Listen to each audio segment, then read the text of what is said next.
So recently, this big budget finally got pushed. Trump signed it. I don't know if it's going into effect. Told you. The triple B. Of course, it's going to go. Yeah, but it's modified. No. They went modified. They took things out. They put things in. At this point, I don't know what they did. It went through. Most of the things, the big things they wanted, went through. So I think there is about $1 trillion of cuts to Medicaid, Medicare, and SNAP. SNAP is the food stamps, right? Yeah. I tried to take away more money from the middle class. Not even the middle class, the poor class, man. Poor class. And I couldn't find. I tried to find some clips, but I remember seeing clips in the back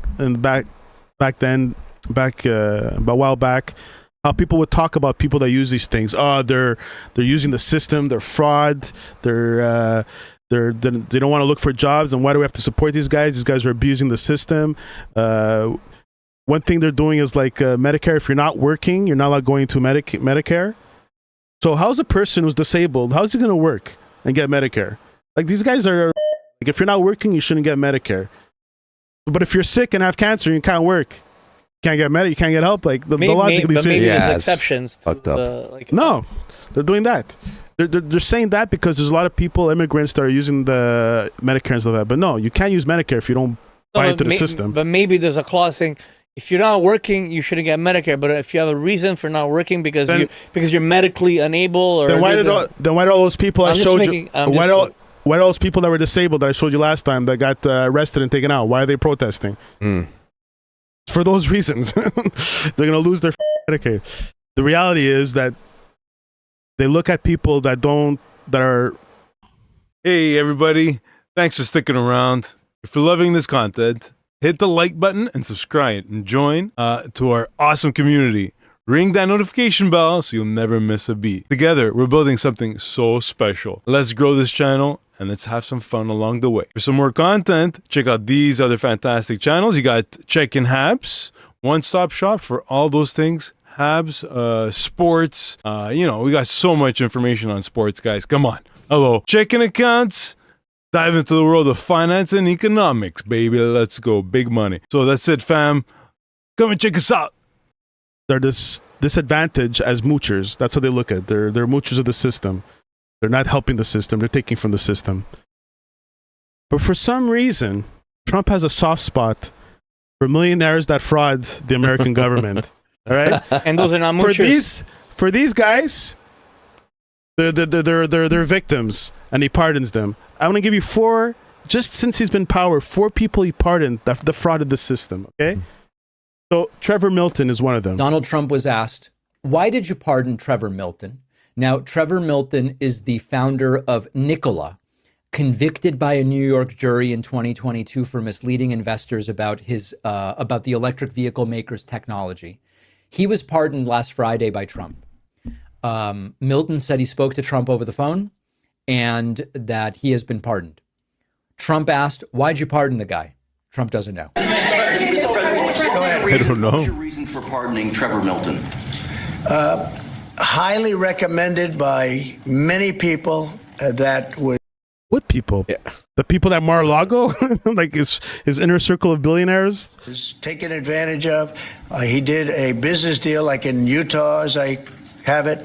And I think he was exonerated, and then they brought him into New York, where he had a rough road. And poor guy, man. Poor guy. He's a total fraud, man. Yeah, you have to go to court again. The poor guy. He was exonerated. It was a big celebration.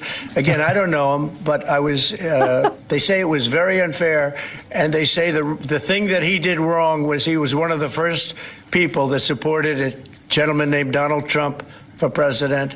So he supported Trump. He liked Trump. I didn't know him, but he liked him. Pause a second. In Utah.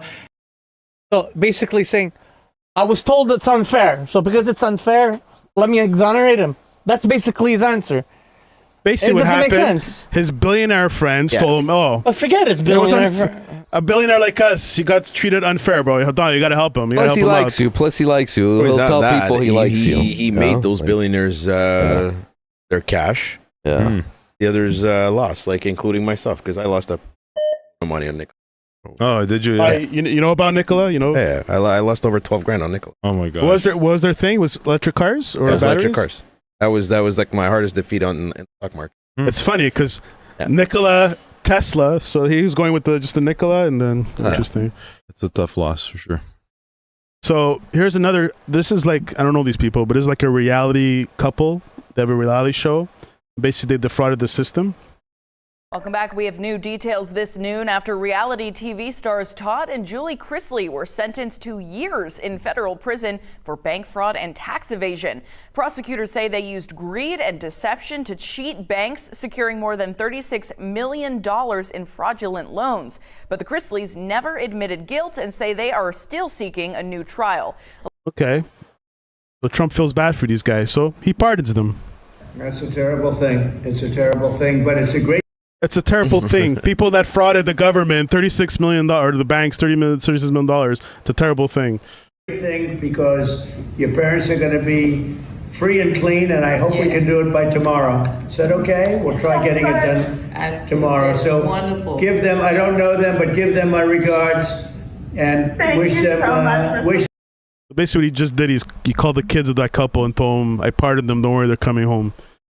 So he's basically freeing all these fraudulent people, but he's arresting everyone that's like a hardworking construction workers. He's raiding them and arresting them, kicking them out of the country. Yeah. But these guys, for some reason, I think he has a soft spot for them because they do exactly what he does: frauds the government. I was just gonna say. If you can fraud the government and get away with it, it's like your pardon. Yeah, exactly. He admires you that you frauded the government. Here's another guy. Guys, you have to understand, this is like in the 6 months of him being presidency, he pardoned all these people. This guy, Paul Walzak. And what was Paul Walzak convicted for? What was his crime? Here it is from the New York Times. Between 2016 and 2019, Walzak withheld more than $10 million from the paychecks of his employees under the pretext of using it for their Social Security, Medicare, and federal income taxes. Instead, he used some of the money to... So basically the portions from their paycheck that's supposed to go to like Medicare and stuff like that, like the taxes, he was actually withholding that. Just giving the paycheck. Basically all those taxes you get off, he was holding on that and just giving you like your payment after taxes. And he was pocketing all the taxes. That's what he was doing. Buy a $2 million yacht and to pay for travel and purchases at high-end retailers, including Bergdorf Goodman and Cartier. Beautiful. In other words, this guy took money from the paychecks of his employees that was supposed to be paid into their Medicare and Social Security savings. It was their money. And instead, he literally bought a yacht and shopped at Bergdorf. And today, the New York Times has new details about how the pardon for that fraudster came to be. The Times reports that Walzak submitted a pardon application to President Trump around Inauguration Day. Then his mother, and here's the key part, was invited to a $1 million person fundraiser dinner last month that promised face-to-face access to Mr. Trump at his private Mar-a-Lago club in Palm Beach, Florida. Less than 3 weeks after she attended the dinner, Mr. Trump signed a full... So look at that. Money talks, huh? The mother went to $1 million dinner, talked to him. 3 weeks later, his son is pardoned. So is this guy... Can you buy this guy or what? Hey, oh my God. What do you guys think? Yeah. I think so. This is a lawyer. This is I just want to show you, just to Fucking finish off. Just to finish it off, a lawyer talking about this. And over $1.3 billion in debt. So she's saying all these people that she pardoned and exonerated these people from paying pay back $1.3 billion that they owe to people they over. I guess when you're pardoned, I guess you don't have to pay your debts, apparently. You're done. You're pardoned. Yeah. You don't have to, pay your debt.